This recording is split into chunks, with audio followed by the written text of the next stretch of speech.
Okay, it's not because the objects in the foreground are not moving the same distance or the background objects are moving less. It is because your relative position to the foreground elements will change more than your relative position to the background elements because of distance, yeah, just because of that. All right. Okay. So from a camera's perspective, you will only see this. All right, you will not really capture the 3D space or anything, but you will be able to create this illusion of depth, yeah, from what is actually a flat image. So elements in the foreground will appear bigger, elements in the midground will appear slightly smaller, and then the element in the background will be smallest. So there are these three basic planes in play. So if we look at it in Kranz's artwork, we will see the same. So the girl, the balcony, it's in the foreground. And then in the midground, we will see a castle, which intellectually, yeah, in our heads, we know that the castle is bound to be bigger than the character, that's for sure. All right, but actually if you compare on the canvas, they look about the same size, yeah. And then in the background we have all these small little blobs of color, and we know that to be even further away than the castle. Okay, another method that you can use to create depth is by using pathways and diagonal lines. So elements like rivers, pathways, they help to guide our eyes through an image or composition. And that also creates some sense of movement.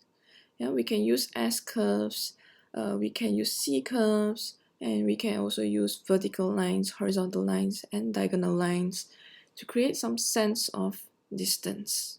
Okay, so you can see that definitely in the artwork as well. You can see an S curve, you can see an eye where the girl is standing, and then a C curve leading all the way round from the girl's head to the castle and then back again to the character. Okay, so a good way of remembering these three shapes or lines would be CSI, yeah, crime scene investigation. Aerial perspective. So we looked a little bit at that, yeah. If you have noticed, you will observe that in the previous diagram, back in the slide about planes, yeah, the foreground, midground, and background element. The foreground element is darker, the midground element is lighter, and even lighter in the background. It's not that they're growing lighter per se, they are reducing in contrast. So let's go back to the other slide.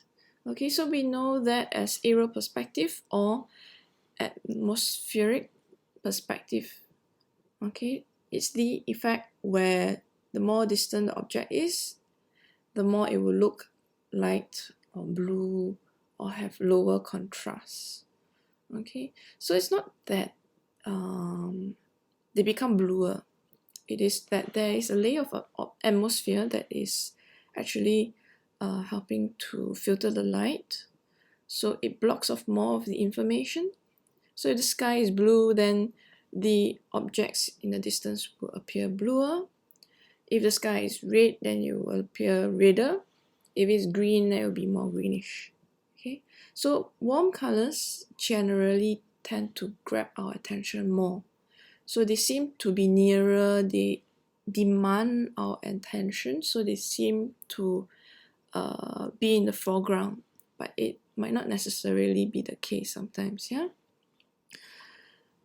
So this is a very typical landscape photo. When you are first starting out at painting, they might do something like that, yeah? Just layers of different intensities of blue, all right, to suggest depth.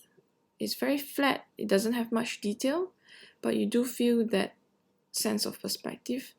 And you also can observe in Kranz's artwork, the element in the foreground is very dark, right?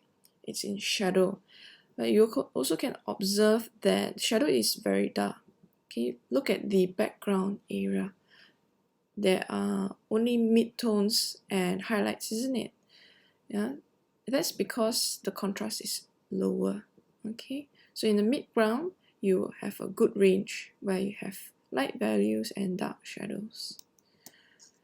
And then you will also observe in his artwork, the foreground colors, you will still have blues, you have greens, yeah, they are still relatively warmer than the colors in the distance. Yeah, compare the blues and the greens in the background and the blues and the greens in the foreground, you can definitely see a temperature change. So that also helps with creating the sense of aerial perspective. Okay, another thing that we can observe will be changes in scale. Alright, so elements in the foreground will generally be very large, yeah, and then they seem to shrink the more distant they become. So if you look at the girl in the foreground, she's almost the same size as the castle, which in our head, we know that it's not the case, right? The castle is definitely much bigger than the girl. We know by experience she's possibly maybe half of the doorway's height, for example. All right. So this is actually a learned knowledge. It's not necessarily instinctive. There have been studies conducted on communities that were never taught this. Yeah, that there's this change in scale the further things are from us. Okay, and these people think that the objects actually are small, yeah, like the castle is actually smaller than the girl in their heads. But we know by experience that this is not the case, yeah, that objects appear to shrink as they become more distant. So we can sometimes use this technique to our advantage. We repeat similarly shaped objects or maybe even the same object while changing its scale and changing its position. So just like a row of pillars, or in this case some turrets, okay, they appear to become smaller and smaller as they grow in distance from the viewer.